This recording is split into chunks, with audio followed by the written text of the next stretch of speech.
నీకోసం నువ్వు ఆలోచించుకో. Don't think too much and don't worry, I'm there for you.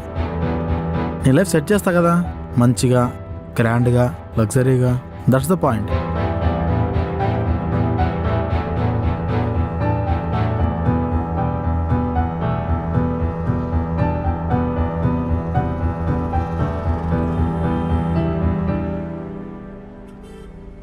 ఏంటి కోపంగా ఉన్నావు? నీ అబ్బా, నీ ఫ్రెండ్ ఆ మేనేజర్ పర్సనల్గా కలిసారంటావు. అవునా? ఇదంతా నీకెలా తెలుసు? ఈ విషయం నాకు ఎలా తెలుసు అన్నది ఇంపార్టెంటా, వాళ్ళు ఎందుకు కలిసారు, ఏం మాట్లాడారో అని ఇంపార్టెంటా? అవును, నీ ఫ్రెండ్ నీకేమైనా చెప్పాడా? ఏం చెప్పలేదే. వాడికి సుప్రియ దగ్గర మన రూమ్ విషయం చెప్పొద్దని చెప్పినాను అంతే.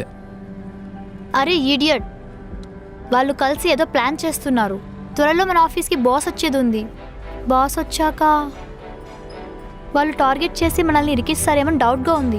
వర్క్ సరిగ్గా అవ్వట్లేదని ఏమైనా టార్గెట్ చేస్తున్నారేమో.